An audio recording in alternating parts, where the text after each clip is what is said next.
ॐ नमो भगवते वासुदेवाय। अथ तृतीयस्कन्धः प्रथमोऽध्यायः। श्रीशुक उवाच। एवमेतत्पुरा पृष्टो मैत्रेयो भगवान् किल क्षत्रावनं प्रविष्टेन त्यक्त्वा स्वगृहं वृद्धिमत्। यद्वा अयं मन्त्रकृद्वो भगवान् अखिलेश्वरः पौरवेन्द्रगृहं हित्वा प्रविवेश आत्मसात्कृतं। राजोवाच। कुत्र शत्रुर्भगवता मैत्रेयेणास सङ्गमः कदा वा सह संवाद एतद्वर्णय न प्रभो। न ह्यल्पार्थोदयस्तस्य विदुरस्य अमलात्मनः तस्मिन् वरीयसी प्रश्नः साधुवादो बभृंहितः। सूत उवाच। स एवं ऋषिवर्योऽयं पृष्टो राज्ञा परीक्षिता प्रत्याहतं सुबहुवित् प्रीतात्मा श्रूयतामिति। श्रीशुक उवाच। यदा तु राजा स्वसुतान् असाधून् पुष्णन्न धर्मेण विनष्टदृष्टिः भ्रातुर्यविष्टस्य सुतान् विबन्धून् प्रवेश्य लाक्षाभवने दधाह। यथा सभायां कुरुदेव देव्याः केशाभिमर्शं सुतकर्मगर्ह्यं न वारयामास नृपस्नुषाया स्वाश्रैर्हरन्त्याः कुचकुङ्कुमानि। द्यूते त्वधर्मेण जितस्य साधोः सत्यावलम्बस्य वनागतस्य न याचदोदात् समयेन धायं तमोजुषानो यद् अजातशत्रोः। यदा च पार्थः प्रहितः सभायां जगद्गुरुर्याणि जगाद कृष्णः न तानि पुंसाम् अमृतायनानि राजोरुमेने क्षतपुण्यलेशः। यदोपहूतो भवनं प्रविष्टो मन्त्राय पृष्टः किल पूर्वजेन अताह तन्मन्त्रधृशां वरीयान् यन्मन्त्रिणो वैदुरिकं वदन्ति। अजातशत्रोः प्रधियश्च धायं तिदिक्षदो दुर्विषहं तवागः सहानुजो यत्र वृकोधराहिः स्वशनृषा यत्त्वम् अलं बिभेषि।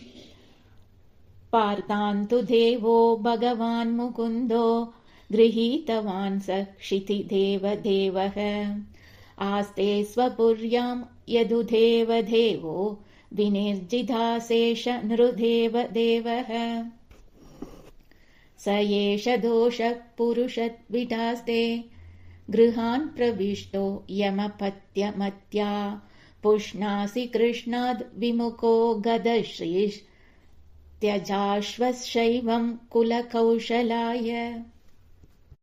इत्यूचिवान् तत्र सुयोधनेन प्रवृद्धगोपस्फुरिधाधरेण असत्कृतः सत्स्पृहणीयशीलः शत्तासकर्णानुजशौभलेन। कयेनम् अत्रोपजुहाव जिह्मं दास्या सुतं यद्बलिनैव पुष्टः तस्मिन् प्रतीपः परकृत्य आस्ते निर्वास्यतामासु पुरात्स्वशानः। स इत्थमध्युल्भनकर्णबाणैर्भ्रातुः पुरो मर्मसुत्ताडितोऽपि स्वयं धनुर्ध्वारि निधाय मायां गदव्यथो याद् उरुमानयानः। स निर्गतः कौरवपुण्यलब्धो गजाह्वयात् तीर्थपदः पथानि अन्वाक्रमात् पुण्यचिकीर्षयोर्व्यां स्वधिष्ठितो यानि सहस्रमूर्तिः। पुरेषु पुण्यो भवनाद्रिकुञ्जेषु अपङ्गतो येषु सरित्सरस्सु अनन्तलिङ्गैः समलङ्कृतेषु चचार तीर्थाय तनेष्वनन्यः। गाम्पर्यटन् मेद्य विविक्तवृत्तिः सदा प्लुतोऽधः शयनोऽवधूतः अलक्षितस्वैरवधूतवेषो व्रतानि चेरे हरितोषणानि इत्थं व्रजन् भारतमेव वर्षम् कालेन यावत् गतवान् प्रभासम् तावच्च शासशितिम् एकचक्राम् एकादपत्राम् अचितेन पार्थः तत्रादशुश्राव सुहृद्विनष्टिम् वनम् यथा वेणुजवह्नि संश्रयम् संस्पर्धया दग्धम् अथानुशोचन् सरस्वतीम् प्रत्यगियाय तूष्णीम् तस्याम्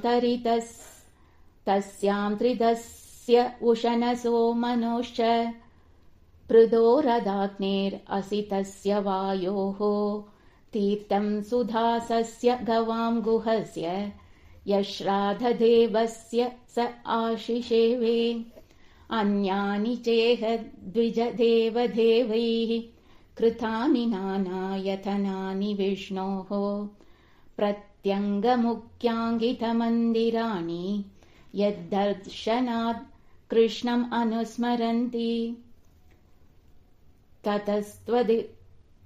ततस्त्वदिव्रज्य सुराष्ट्रमृद्धम् सौवीरमत्स्यान् कुरुजाङ्गलान् च कालेन तावद् यमुनामुपेत्य तत्रोद्धवम् भागवतम् ददर्श सर्वत्र गोविन्दनाम सङ्कीर्तनम् गोविन्द गोविन्द ततस्त्वदिव्रज्य सुराष्ट्रमृद्धम् सौवीरमत्स्यान् कुरुजाङ्गलान् च कालेन तावद् यमुनामुपेत्य तत्रोद्धवम् भागवतम् ददर्श स वासुदेवानुचरम् प्रशान्तम् बृहस्पते प्राप्तनयम् प्रतीतम् आलिङ्ग्य गाढम् प्रणयेन भद्रम् स्वानाम् अपृच्छत् भगवत्प्रजानाम् कच्चित् पुराणौ पुरुषौ स्वनाभ्य पाद्मानुवृत्त्येह किलावतीर्णौ आसादवुर्व्या कुशलम् विधाय कृदक्षणौ कुशलम् सूरगेः कच्चित् कुरूणाम् परमः सुहृन्नो वामः स आस्ते सुखमङ्गशौरिः यो वै स्वश्रूणाम् पितृवद्दधाति वरान् वधान्यो वरदर्पणेन कच्चिद्वरुताधिपतिर्यधूनाम् प्रद्युम्न आस्ते सुखमङ्गवीरः यम् रुक्मिणी भगवतो विलेपे आराध्य विप्रान् स्मरमादिसर्गे कच्चित् सुखम् सात्वतवृष्णिभोज दाशार्हकाणामधिपस्स आस्ते यमभ्यषिञ्जत् चतभद्रनेत्रो नृपाशनासाम् परिहृत्य दूरात् कच्चिद् हरेः सौम्यः सुदः सदृक्ष आस्ते ग्रणीरतिनाम् साधु साम्बः असूतयम् जाम्बवती व्रताढ्या देवम् गुहम् यो अम्बिगया दृढोऽग्रे क्षेमम् स कश्चिद् युयुधान आस्ते यः फाल्गुनाल्लब्धधनुर्रहस्यः लेभेञ्जसा अधोक्षजसेवयैव गतिम् तदीयाम् यदिभिर्दुराभाम् कच्चित्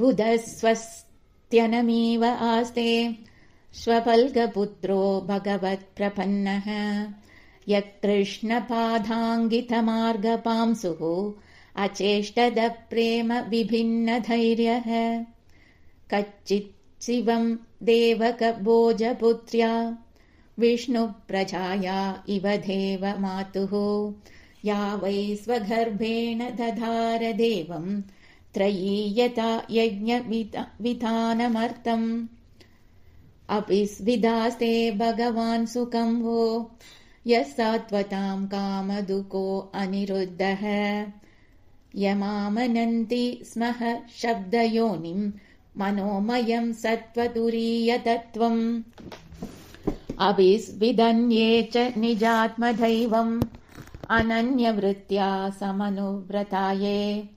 हृदीगसत्यात्मजचारुदेष्ण गदाधयः स्वस्ति चरन्ति सौम्य अपि स्वधोर्भ्याम् विजयाच्युताभ्याम् धर्मेण धर्म परिपाति सेतुम् दुर्योधनो तप्यद यत्सभायाम् साम्राज्यलक्ष्म्या विजयानुवृत्त्या किं वा कृतागेषु अगमत्यवमर्षि भीमो हि वद्दीर्घतमम् व्यमुञ्जत् यस्याङ्घ्रिपादम् रणभोर्नसेः मार्गम् गदायाश्चरतो विचित्रम् कच्चिद् यशोधा रथयूतपानाम् गाण्डीवदन्वोऽवुपरतारिरास्ते अलक्षितो यच्चरकोढगूढो मायाकिरातो गिरिशस्तुतोष यमावुदस्वित्तनयौ पृथायाः पार्थैर्वृदौ पक्ष्मभिरक्षिणीव रेमातबुद्धाय मृदे स्वरिक्तम् परात् सुपर्णाविव वज्रिवक्त्रात् अहो पृथाभिद्रियतेर्भगार्ते राजर्षिवर्येण विनापि तेन यस्त्वेगवीरो अधिरथो विजिह्ये धनुर्द्वितीयः ककुभश्चतस्रः सौम्यानुशोचे तमदः पतन्तम् भ्रात्रे परेताय विदुद्रुहेयः निर्यापितो येन सुहृत्स्वपुर्या अहम् स्वपुत्रान् समनुव्रतेन सोऽहम् हरेर्मर्त्य विडम्बनेन दृशो नृणाम् चालयतो विधातुः नान्योपलक्ष्यः पदवीम् प्रसादात् चरामि पश्यन् गदविस्मयोऽत्र नूनम् नृपाणाम् त्रिमधोत्पथानाम् महीमुहुश्चालयताम् चमोभिः वदात् प्रपन्नार्तिजिहीर्षयेषोऽपि उपैक्षतागम् भगवान् कुरूणाम् अजस्य जन्मोत्पदनाशनाय कर्माण्यकर्तुर्ग्रहणाय पुंसाम् नन्वन्यताकोर्हति देहयोगम् परो गुणानामुत कर्मतन्त्रम् तस्य प्रपन्ना किल लोकपानाम् अवस्थितानाम् अनुशासने स्वे अर्ताय जातस्य यदुष्वजस्य वार्ताम् सखे कीर्तय तीर्थकीर्तेः श्रीहरये नमः श्रीहरये नमः श्रीहरये नमः।